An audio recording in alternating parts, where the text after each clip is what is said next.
കുളക്കരയിൽ കാരുണ്യമായവനെ ഞങ്ങൾ നിൻ സന്നിധേ വന്നിടുന്നു.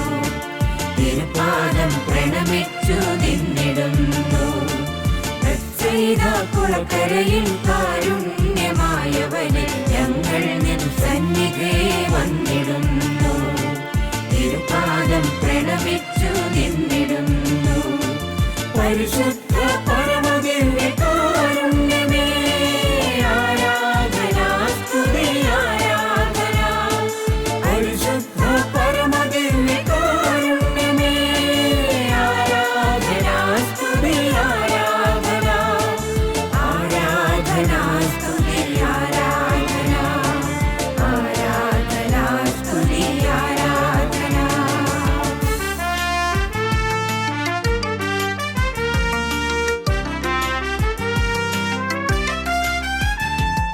എന്താണ് വിശുദ്ധ കുർബാനയെന്നും കുർബാന നമുക്ക് തരുന്ന സന്ദേശം എന്തെന്നും അതിലൂടെ ലഭിക്കുന്ന ഒരു സൗഖ്യത്തിൻ്റെ അനുഭവം എന്തെന്നുമുള്ള ചിന്തകളിലൂടെ നമ്മൾ കടന്നു പോകുന്നു. എന്താണ് വിശുദ്ധ കുർബാന എന്ന് ചോദിച്ചാൽ അതിനൊറ്റ ഉത്തരമേ ഉള്ളൂ. തള്ളിപ്പറയുന്നവൻ്റെയും ഒറ്റിക്കൊടുക്കത്തിൻ്റെയും കയ്യിലേക്ക് തന്നെ മുറിച്ചു വെക്കുന്നതാണ് വിശുദ്ധ കുർബാന. ലോകത്തിലെ ആദ്യത്തെ വിശുദ്ധ കുർബാന ഏതായിരുന്നു? തള്ളിപ്പറഞ്ഞ പത്രോസിൻ്റെ കയ്യിലേക്കും ഒറ്റിക്കൊടുത്ത യൂദാസിൻ്റെ കയ്യിലേക്കും തന്നെ മുറിച്ചു കൊടുക്കുന്നതാണ് വിശുദ്ധ കുർബാന. അങ്ങനെ കൊടുക്കണോ ഒരു ആന്തരികമായ സൗഖ്യമുള്ളവർക്ക് അത് സാധിക്കും. എനിക്ക് പാരപണിയുന്ന, എന്നെ നൊമ്പരപ്പെടുത്തുന്ന, മാറി നിന്ന് കുറ്റം പറയുന്ന ആളാണെന്ന് അറിഞ്ഞിട്ടും ആ ആളുടെ കയ്യിലേക്ക് ഒന്നും നോക്കാതെ എന്നെ തന്നെ മുറിച്ചു കൊടുക്കുമ്പോൾ എൻ്റെ ജീവിതം വിശുദ്ധ കുർബാനയുടെ ജീവിതമായിട്ട് മാറുന്നു. വിശുദ്ധ കുർബാനയെ വിളിക്കുന്ന പേര് തന്നെ കൂദാശകളുടെ കൂദാശ എന്നാണ്. അത് കരുണയുടെ കൂദാശയാണ്, സൗഖ്യത്തിൻ്റെ കൂദാശയാണ്, മനുഷ്യന് ദൗത്യബോധം നൽകുന്ന കൂദാശയാണ്, അത് ശാന്തി അനുഭവിക്കുന്ന കൂദാശയാണ്. വിശുദ്ധ കുർബാന എന്തിൻ്റെയെല്ലാം കൂദാശ എന്ന് നമ്മൾ ചോദിക്കുമ്പോൾ ഒന്നാമതായി വിശുദ്ധ കുർബാന ഒരു ബലിയുടെ കൂദാശയാണ്. ഒരു ബലിയുടെ കൂദാശയാണ് വിശുദ്ധ കുർബാന. മുറിക്കപ്പെട്ട അപ്പത്തിൻ്റെയും ചിന്തപ്പെട്ട രക്തത്തിൻ്റെതുമായ ഒരു ബലി. കുർബാനയിൽ പങ്കെടുക്കുന്ന നാം ഓരോരുത്തരെയും കർത്താവ് ഓർമ്മിപ്പിക്കുന്നു, ഒരിക്കലും കടിച്ചു പിടിച്ച് മൗനം പിടിച്ചിരിക്കരുത്, ജീവിതത്തെ ബലിയായിട്ട് കൊടുക്കുക. ലോകത്ത് എവിടെല്ലാം ഒരാഘോഷമുണ്ടോ അതിൻ്റെ എല്ലാം പുറകിൽ ഒരു ബലിയുണ്ട്. ഒന്നാം തരം ചില്ലിച്ചക്കം കൂട്ടുമ്പോഴും ചിക്കൻ ഫ്രൈ കൂട്ടുമ്പോഴും അതിൻ്റെ പുറകിൽ കോഴിപ്പൂവൻ്റെ ഒരു ബലിയുണ്ട്. ഓർക്കുക, നമ്മൾ ഫ്രൂട്ട് സലാഡ് കഴിക്കുമ്പം കൈകൊണ്ട് എടുക്കാൻ പറ്റാത്ത ചീഞ്ഞ് അളിഞ്ഞു പോയ ഒരുപാട് പഴത്തിൻ്റെ ബലിയാണ് ഫ്രൂട്ട് സലാഡായിട്ട് കൈ കിട്ടുക. വായി വെച്ച് കൂട്ടാനും കയ്യിലെടുക്കാനും പറ്റാത്ത അളിഞ്ഞു പോയ പച്ചക്കറിയുടെ ബലിയാണ് അവിയൽ എന്ന പരുവത്തിൽ പാത്രത്തിൽ എത്തിച്ചേരുക. അപ്പോൾ എവിടെല്ലാം ഒരു വിരുന്നുണ്ടോ അതിൻ്റെ പുറകിൽ ഒരു ബലിയുണ്ട്. നമ്മുടെയൊക്കെ ജീവിതത്തെ ബലിയാക്കി മാറ്റണം. ഭാര്യയ്ക്ക് വേണ്ടി സ്വയം ബലിയാകുന്ന ഒരു ഭർത്താവ്, ഭർത്താവിന് വേണ്ടി സ്വയം ബലിയാകുന്ന ഒരു ഭാര്യ, കുഞ്ഞുങ്ങൾക്ക് വേണ്ടി സ്വയം ബലിയാകുന്ന അപ്പനും അമ്മയും, സഭയ്ക്ക് വേണ്ടി ബലിയാകുന്ന അച്ഛന്മാരും സിസ്റ്റേഴ്സും സന്യാസിനികളും ആത്മായ പ്രേക്ഷിതരും. കുർബാന ഓർമ്മിപ്പിക്കുന്നു, ജീവിതം ഒരു ബലിയാണ്. അപ്പം ബലിയുടെ കൂദാശയാണ്. 2, അനുരഞ്ജനത്തിൻ്റെ കൂദാശയാണ്. അനുരഞ്ജിതരായി തീർന്നിടാം, നവമൊരു ബലി അർപ്പിക്കാം. സ്നേഹവും ഐക്യവും സന്തോഷവും സമാധാനവും ഒക്കെയുള്ള ഒരു അനുരഞ്ജനത്തിൻ്റെ കൂദാശയാണ്. എന്ന് പറഞ്ഞാൽ പിണങ്ങിയിരിക്കുന്നവർക്കും വഴക്കടിക്കുന്നവർക്കും വാശി പിടിക്കുന്നവർക്കും അനുഭവിക്കാൻ പറ്റാത്തതും ഐക്യപ്പെട്ടവർക്കും രമിതപ്പെട്ടവർക്കും അനുഭവിക്കാൻ പറ്റുന്നതുമായ ഒന്ന്. അങ്ങനെ അർപ്പിച്ചാൽ കൂദാശയെ അർത്ഥമുള്ളൂ. അതുകൊണ്ടല്ലേ നല്ല കുമ്പസാരിച്ച് യോഗ്യതയില്ലാതെ ഈ അപ്പം ഭക്ഷിച്ചാൽ അവൻ്റെ തന്നെ ശിക്ഷാവിധിയാണ് ഭക്ഷിക്കുന്നതും പാനം ചെയ്യുന്നതും. രമ്യതപ്പെട്ടവർക്ക് വേണ്ടിയുള്ളതാണിത്. നല്ലവനായ ദൈവത്തോടും നല്ലവരായ മനുഷ്യരോടും നന്മ തന്നെയായ മനസ്സാക്ഷിയോടും രമ്യതപ്പെട്ടവർക്ക് വേണ്ടിയുള്ള അനുരഞ്ജനത്തിൻ്റെ കൂദാശയാണ് വിശുദ്ധ കുർബാന. വീണ്ടും ഇത് സ്നേഹത്തിൻ്റെ കൂദാശയാണ്. സ്നേഹത്തിൻ്റെ കൂദാശ. എന്താ സ്നേഹത്തിൻ്റെ കൂദാശ? യോഹന്നാൻ 13:1-5 വരെ. അവൻ സ്നേഹിച്ചു, നമ്മളെ അവസാനം വരെ സ്നേഹിച്ചു. ഈ സ്നേഹത്തിൻ്റെ കൂദാശ എന്ന് പറഞ്ഞാൽ സ്നേഹിക്കുന്ന ഒരു ജീവിതം നമുക്ക് വേണം. സ്നേഹത്തിൻ്റേതായൊരു ജീവിതം. സ്നേഹമെന്ന് പറഞ്ഞാൽ രണ്ട് കാര്യം നമ്മളെ കൊണ്ട് ചെയ്യിപ്പിക്കും. സ്നേഹം നമ്മളെ കരയിപ്പിക്കും, സ്നേഹം നമ്മളെ കാത്തിരിക്കാൻ പഠിപ്പിക്കും. സ്നേഹം കരയിപ്പിക്കും. കൊച്ചിന് രോഗം വന്നാൽ അമ്മ കരയും, ഭർത്താവിന് തകർച്ച വന്നാൽ ഭാര്യ കരയും, ഭാര്യയ്ക്കൊരു ദിക്താനുഭവം വന്നാൽ ഭർത്താവ് കരയും. സ്നേഹം നമ്മളെ കരയിപ്പിക്കും.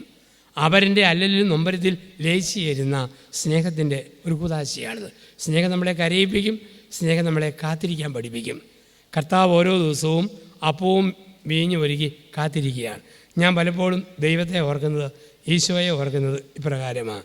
24 മണിക്കൂറും തുറന്നിരിക്കുന്ന സൂപ്പർ സ്പെഷ്യാലിറ്റി ഹോസ്പിറ്റലിലെ കാഷ്വാലിറ്റി പോലെയാണ് തമ്പുരാൻ്റെ സാന്നിധ്യം. ഏത് സമയത്തും തുറന്നിരിക്കും. ഒന്ന് വിശ്രമിക്കാൻ വേണ്ടി രാത്രി 12-ക്ക് കണ്ണടയ്ക്കുമ്പം ഒരു സിസ്റ്റർ എന്ന് സങ്കടം പറയാൻ ചെല്ലും. രാവിലെ ഉറങ്ങാവുന്ന അച്ഛൻ ചെന്ന് മുട്ടി വിളിക്കും, രാവിലത്തെ കുർബാനയ്ക്ക് സമയമായി. 24 മണിക്കൂറും തുറന്നിരിക്കുന്ന സൂപ്പർ സ്പെഷ്യാലിറ്റി ഹോസ്പിറ്റലിലെ കാഷ്വാലിറ്റി പോലെ അവൻ കാത്തിരിക്കുന്നു. സ്നേഹം കാത്തിരിക്കും. അതുകൊണ്ടല്ലേ ഭർത്താവ് പുറത്തു പോയി തിരിച്ചു വരുമ്പം ഭാര്യ കാത്തിരിക്കും. ഭർത്താവ് വരുമ്പോഴേ തോന്നണം ഭാര്യ എന്നെ കാത്തിരിക്കുന്നു. വരുന്ന പാടെ ചേട്ടന് വണ്ടി കിട്ടിയോ, തലയിലൊക്കെ പൊടിയാണല്ലോ, മുഖം വേർത്ത് പോയല്ലോ, 12:30 ആയപ്പോൾ മുതൽ എപ്പോഴാണ് വരുന്നതെന്ന് ഓർത്തുകൊണ്ടിരിക്കുക. ഇപ്പോഴേലും വന്നല്ലോ. പതയ്ക്കാൻ സോപ്പ്, കഴുകാൻ വെള്ളം, തുടയ്ക്കാൻ തുണി, കുടിക്കാൻ ചൂട് ചായ ഒക്കെ കൊടുക്കുമ്പം ഭർത്താവിന് തോന്നും എന്നെ സ്നേഹിക്കുന്ന കാത്തിരിക്കുന്ന ഭാര്യ. അതുപോലെ പറയണം, ചേട്ടൻ വരാഞ്ഞപ്പം നെഞ്ചത്ത് തീയായിരുന്നു, മുട്ട വെച്ചാൽ വേഗമായിരുന്നു. ചേട്ടനെ കണ്ടപ്പോഴാണ് തീ കേട്ടത്. സത്യം പറഞ്ഞാൽ കണ്ടപ്പോഴാണ് തീ കത്തിയത് പറഞ്ഞേക്കല്ലേ, ഇപ്പോഴാണ് കേട്ടത്. ഭാര്യ പുറത്തു പോയി തിരിച്ചു വരുമ്പോഴത്തേന് ഭർത്താവ് ഉയ്യോടി കഷ്ടപ്പെട്ടു പോയല്ലേ, ഇരിക്കാൻ സീറ്റ് കിട്ടിയോ, അതോ കമ്പിയെ ചാരി നിന്നാണോ പോയത്? നമ്മുടെയല്ലേ നാട്, വല്ല അവന്മാരും അള്ളുകോ കിള്ളുകോ മാന്തുകോ വല്ലതും ചെയ്തോ? പരിക്ക് പറ്റാതെ മഹാഭാര്യം. എൻ്റെ എടി, നീ ഇല്ലാത്ത വീട് ശവക്കോട്ട പോലെ, നീ വന്നപ്പോഴാണ് അനക്കം വന്നത്. ഭാര്യയ്ക്ക് തോന്നും സ്നേഹം കാത്തു നിൽക്കുന്നു. ചില ആണുങ്ങൾ ഇത് പറയുന്നതും വേറെ രീതിയില്ല. എൻ്റെ എടി, നീ ഇല്ലാത്ത വീട് ശവക്കോട്ട പോലെ, നീ വന്നപ്പോഴാണ് ശവം വന്ന് കയറിയത്. ആ രീതി പറഞ്ഞേക്കരുത്. ഒരു കാത്തിരിപ്പ്. സ്നേഹത്തിൻ്റെ കൂതാശയാണ് വിശുദ്ധ കുർബാന. ഭാര്യയെ സ്നേഹിക്കുന്ന ഭർത്താവ്, ഭർത്താവിനെ സ്നേഹിക്കുന്ന ഭാര്യ, ജനത്തെ സ്നേഹിക്കുന്ന അച്ഛൻ, അച്ഛനെ സ്നേഹിക്കുന്ന ജനം. ഇത് ഒരു സ്നേഹത്തിൻ്റെ കൂതാശ. ഒന്ന്, ഈ കുർബാന ബലിയുടെ കൂതാശ. 2, അനുരഞ്ജനത്തിൻ്റെ കൂതാശ. 3, സ്നേഹത്തിൻ്റെ കൂതാശ. 4, ഇത് ഓർമ്മയുടെ കൂതാശയാണ്. വിശുദ്ധ കുർബാനയൊന്നും ഒരു ഓർമ്മയുടെ കൂതാശയാണ്. 2000 വർഷങ്ങൾക്ക് മുമ്പ് സൗഖ്യം തന്ന് കടന്നുപോയ സൗഖ്യദായകനായ ക്രിസ്തുവിൻ്റെ ഓർമ്മയുടെ കൂതാശ.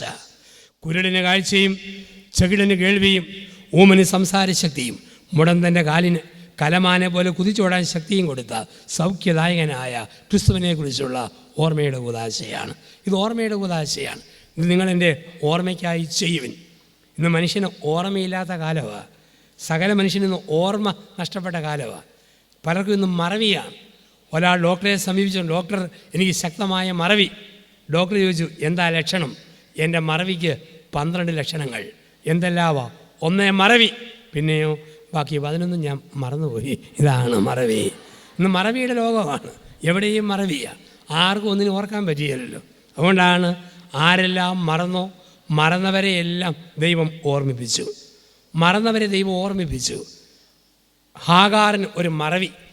ഇസ്മയിലിനെ പ്രസവിച്ച ഹാഗാർ തലക്കനത്തോടെ പോകുമ്പോൾ ദൈവം തമ്പുരാൻ വിളിച്ച വാക്കുണ്ട്, സാറായുടെ ദാസിയായ ഹാഗാറെ, നീ എവിടെ പോകുന്നു? നീ ഏത് ഇസ്മയിലിൻ്റെ അമ്മയാണേലും നീ ദാസിയാണെന്ന കാര്യം മറക്കരുത്. ഓർമ്മ വേണം. പത്രോസിന് തലക്കനം. യോഹന്നാൻ 21. കെട്ടുവാനും മുറുക്കുവാനും അയക്കുവാനും അഴിക്കുവാനും സമസ്ത അധികാരമുള്ളവരാണ് ഞാൻ. ഇങ്ങനെ പത്രോസ് തലക്കനത്തോടെ പോവുക. ഇന്നലെ വരെ ഒരു 0, ഇന്നൊരു പൊടി ഹീറോ. ഈ ജാടയോടെ പോകുമ്പോൾ കർത്താവിൻ്റെ വിളി, യോനായുടെ പുത്രനായ ശീമോനെ, നീ എവിടെ പോകുന്നു? നീ ഏത് പോപ്പാണേലും നിൻ്റെ അപ്പന് യോനായുടെ ദേഹത്തുള്ള മത്തിയുടെ ഉളുമ്പിൻ്റെ മണം നീ മറക്കരുത്. ഒരു മറവിയാണ്. ഇവിടെയാണ് പറയുക ഓർമ്മയുടെ കൂതാശ. ഞാൻ കണ്ണാടി നോക്കി കുലുങ്ങി ചിരിച്ചോട് മുടിയിരുന്നു എല്ലായിടത്തും വിളിക്കുന്ന അച്ഛനെന്നോർത്ത്. അങ്ങനെ ഞെളിയുമ്പം തമ്പുരാൻ്റെ ചോദ്യം, പുത്തമ്പരിക്ക് കുഞ്ഞേപ്പിയുടെ മോനായ ജോസഫേ, എന്നാത്തിനാണ് ഞെളിയുന്നത്? നീ ഏത് ധ്യാനഗുരുവാണേലും നിൻ്റെ അപ്പൻ്റെ ദേഹത്തുള്ള ഒട്ടുപാലിൻ്റെ മണം, ചൊള്ളിൻ്റെ നാറ്റം നീ മറക്കരുത്. വിശുദ്ധ കുർബാന ഓർമ്മയുടെ കൂതാശയാണ്. ആരെയൊക്കെ ഓർമ്മിക്കണം? നൊന്ത് പ്രസവിച്ച അമ്മ. നമുക്കറിയാം ഇന്ന് മനുഷ്യൻ മറക്കുന്ന കാലമാണ്. കാരണം ആന്തരിക മുറിവുകളുടെ ക്ഷതമേറ്റ മനുഷ്യൻ ഇന്ന് മറവിയാണ്. ഇന്ന് ആധുനിക മനുഷ്യൻ ജീവിക്കാൻ 5 കണക്ഷൻസ് മതി. 5 കണക്ഷൻസ്. 1 ഒരു വാട്ടർ കണക്ഷൻ, 2 ഒരു gas connection, 3 electricity connection, 4 telephone connection, 5 internet connection. 5 connection ഉണ്ടോ പിന്നെ അമ്മയായിട്ട് കണക്ഷൻ വേണ്ട, അപ്പനുമായിട്ട് കണക്ഷൻ വേണ്ട, അയൽക്കാരുമായിട്ട് കണക്ഷൻ വേണ്ട, പള്ളിയും പട്ടക്കാരുടെ കണക്ഷൻ വേണ്ട. എൻ്റെ ഗ്യാസ് കണക്ഷൻ, എൻ്റെ ഫോൺ കണക്ഷൻ, എൻ്റെ ഇൻ്റർനെറ്റ് കണക്ഷൻ. ഞാൻ മാനന്തവാടി കത്തീഡ്രൽ പള്ളിയിൽ ധ്യാനിപ്പിക്കുന്നു. ധ്യാനത്തിൻ്റെ അത് കപ്പുച്ചിൻ മിഷ്യൻ ധ്യാനമാണ്. വീടാന്തരം കയറി ഇറങ്ങി ബെഞ്ചിരിച്ച് കടന്നു പോകുന്ന ധ്യാനം. ഞങ്ങൾ 8 അച്ഛന്മാരുണ്ട്. വെള്ളിയാഴ്ച കുരിശും പിടിച്ചൊരു പരിഹാര പ്രദർശനം. അത് കഴിഞ്ഞ് ചെറിയ ബ്രെഡും ചായയും കുടിച്ച് പിരിയുമ്പം സാമാന്യ മര്യാദയ്ക്ക് ചോദിക്കുന്ന ഒരു ചോദ്യമുണ്ട്. കൂട്ടത്തിൽ വഴി കാണിക്കാൻ വന്ന ഒരു വാർഡ് ലീഡർ അവരോട് ചോദിക്കും, സഹോദര ഇനി നമ്മൾ എന്നാ കാണുന്നത്? ഒരു ചോദ്യം, നമ്മളിനി എന്നാ കാണുന്നത്? അവർ പറയുന്ന മറുപടി, അച്ഛൻ 6 മാസം കഴിഞ്ഞ് ഇവിടെ പൊളപ്പിന് വരുമ്പം അന്നേരം കാണും. എല്ലാ ധ്യാനവും കഴിഞ്ഞ് 6-ാം മാസം ഒരു പൊളപ്പുണ്ട്, ഫോളോ അപ്പ് എന്ന് പറയുന്ന ഒരു രീതിയിൽ. അപ്പം അതിന് വരുമ്പം കാണാം, അച്ഛൻ പൊളപ്പിന് വരുമ്പം കാണാം.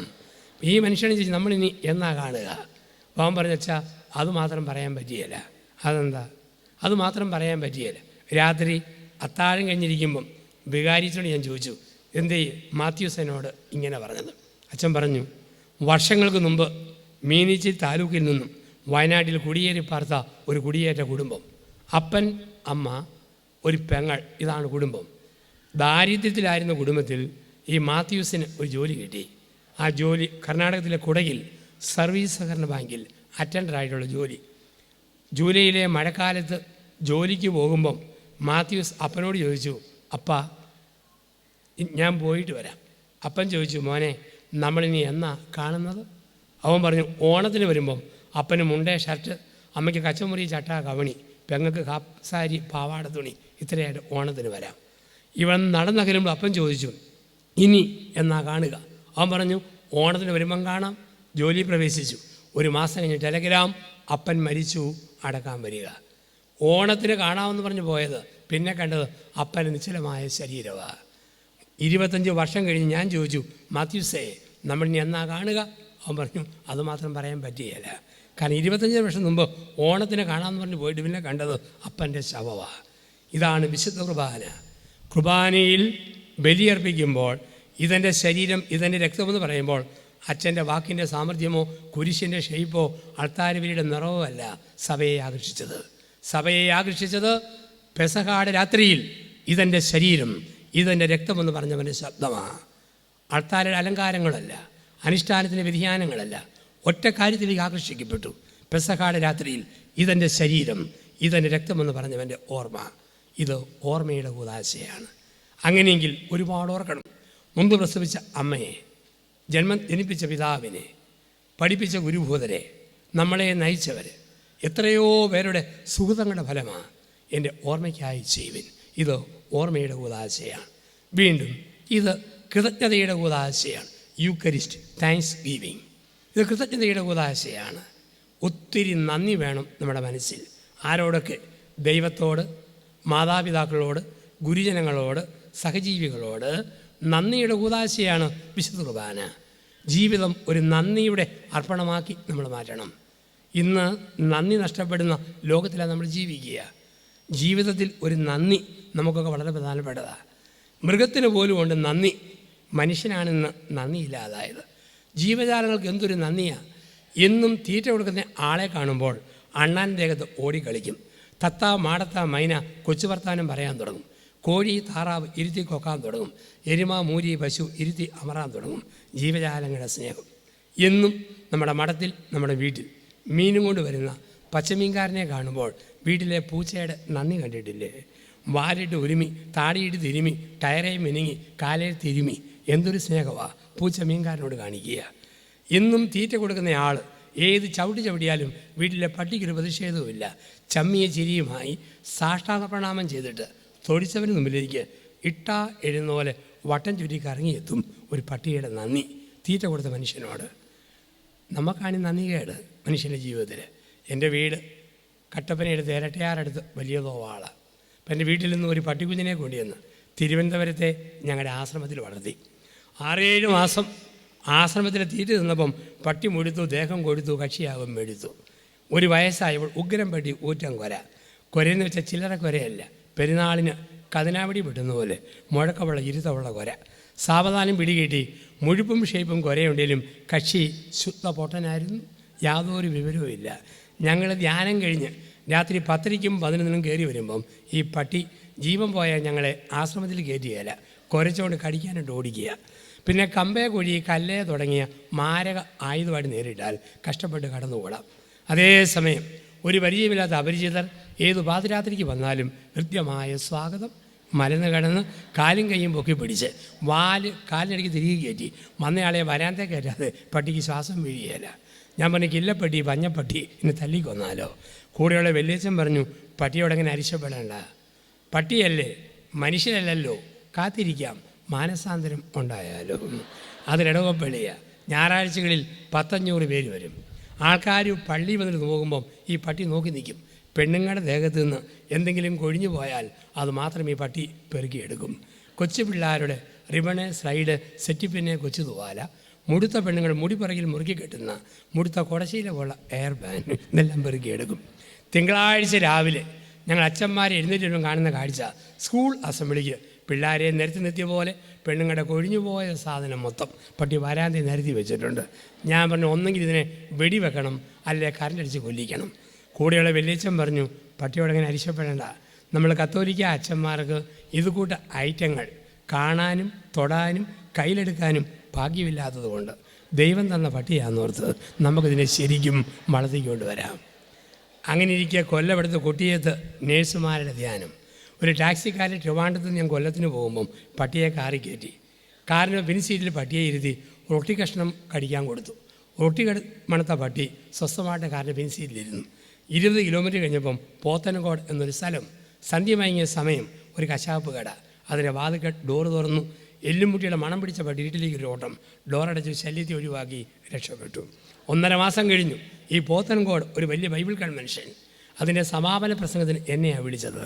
രാത്രി 7:30 സ്റ്റേജിൽ കയറുന്നതിന് മുമ്പ് ചൂടുവെള്ളത്തിൽ നാരങ്ങാനീരും പിഴിഞ്ഞ് കുടിക്കുമ്പം എൻ്റെ ലോഹയുടെ അറ്റത്ത് ശക്തമായൊരു മുട്ടയൊരു തട്ട്. ഞാൻ കുനിഞ്ഞു നോക്കുമ്പം 1.5 മാസം മുമ്പ് കുടിയിറക്കി വിട്ട കക്ഷി ഉണ്ടച്ചുകൊണ്ട് കൂറ് പ്രഖ്യാപിക്കാൻ വാലുവാട്ടി കാലിൽ നോക്കി വരുന്നു. ഒരു പട്ടിയുടെ സ്നേഹം. പട്ടിക്കും പൂച്ചയ്ക്കും മൃഗത്തിനും നന്ദിയുണ്ട്, മനുഷ്യനാണ് നന്ദി കേട്.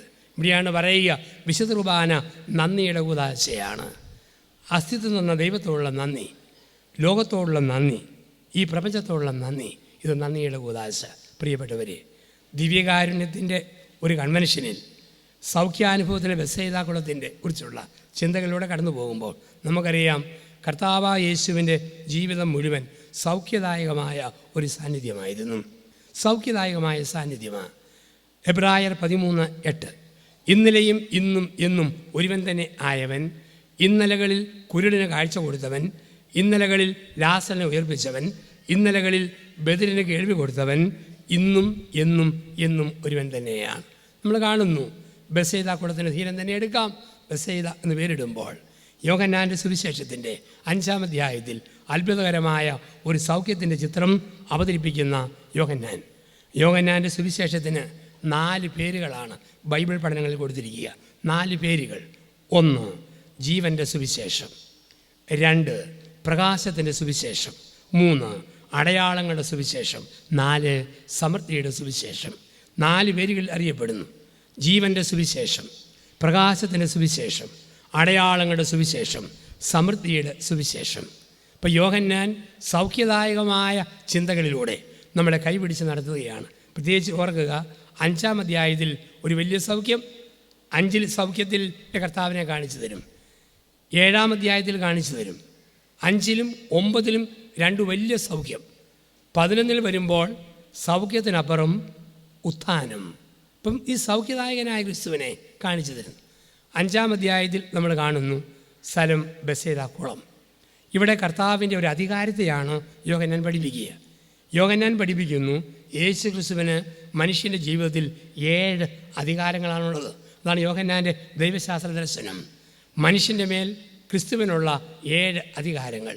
1 ഹിസ് പവർ ഓവർ ക്വാളിറ്റി, ഗുണമേന്മയുടെ മേൽ അധികാരം. യോഹന്നാൻ 2-ൽ പച്ചവെള്ളത്തെ വീഞ്ഞാക്കിക്കൊണ്ട് ഗുണമേന്മയുടെ മേലുള്ള അധികാരം. 2 ദൂരത്തിൻ്റെ മേൽ. യോഹന്നാൻ 4 ശതാധിപൻ വഴിയിൽ പ്രാർത്ഥിക്കുമ്പോൾ വീട്ടിൽ കിടന്ന പുത്രൻ്റെ സൗഖ്യം. ഹിസ് പവർ ഓവർ ഡിസ്റ്റൻസ്, ദൂരത്തിൻ്റെ മേൽ അധികാരം. വീണ്ടും 3 ഇസ് പവർ ഓവർ ടൈം, സമയത്തിൻ്റെ മേൽ അധികാരം. യോഹന്നാൻ 5 1 മുതൽ 18 വരെ. ബെസേദാ കുളത്തിന് തീരത്തെ സൗഖ്യദായകനായ ക്രിസ്തു. 4 എണ്ണത്തിൻ്റെ മേൽ അധികാരം. His power over number. Yohannan 6 1 മുതൽ 15 വരെ. 5 അപ്പം 5000 വർദ്ധിപ്പിച്ച് എണ്ണത്തിൻ്റെ മേൽ, പരിമിതിയുടെ മേൽ അവൻ്റെ അധികാരം. 5 പ്രപഞ്ച നിയമത്തിൻ്റെ മേൽ. His power over natural law. Yohannan 6 16 മുതലുള്ള വാക്യങ്ങൾ. വെള്ളത്തിന് മീതെ നടന്നുകൊണ്ട് ഫിസിക്സിൻ്റെ തിയറി കർത്താവ് മാറ്റി. ഓസ്മോസിസ് തിയറി, ആ തിയറിയെ കർത്താവ് മാറ്റി. ഡെൻസിറ്റി കൂടിയത് ഡെൻസിറ്റി കുറഞ്ഞത് നൊത്തിറങ്ങും എന്നൊരു പ്രപഞ്ച നിയമം. വെള്ളത്തിന് മേൽ നടന്നുകൊണ്ട് ഓസ്മോസിസ് തിയറി കർത്താവ് തിരിക്കുന്നതായിട്ട് നമ്മൾ കാണും. 6 യേശുവിൻ്റെ അധികാരം നിർഭാഗ്യത്തിൻ്റെ മേൽ. യോഹന്നാൻ 9 1 മുതൽ 38 വരെ വാക്യങ്ങൾ. അന്ധനായ മനുഷ്യനെ കാണിച്ച് പറയുന്നു, ദൈവം അനുവദിച്ചതാണ് മഹത്വം വെളിപ്പെടുത്താൻ. രോഗം, തകർച്ച തമ്പുരാൻ അനുവദിച്ചു, അതിൽ ദൈവം എന്തോ ലക്ഷ്യം വെച്ചിട്ടുണ്ട്. 7 his power over life and death, ജീവൻ്റെ മേലും മരണത്തിൻ്റെ മേലും അധികാരം. യോഹന്നാൻ 11 35 മുതൽ 42 വരെ. ലാസറിനെ ഉയർപ്പിക്കുന്നു. ഇവിടെ നമുക്ക് കാണാം ക്രിസ്തുവിൻ്റെ സൗഖ്യം. യോഹന്നാൻ്റെ സുവിശേഷം 5-ാം അധ്യായത്തിൽ ഇന്നും എവിടെയെല്ലാം വചനപ്രഘോഷണമുണ്ടോ രോഗശാന്തിയുണ്ട്. വചനത്തിൻ്റെ കർത്താവിനെ വിശ്വസിക്കുന്നവർ സൗഖ്യത്തിൻ്റെ കർത്താവിനെയും വിശ്വസിക്കണം.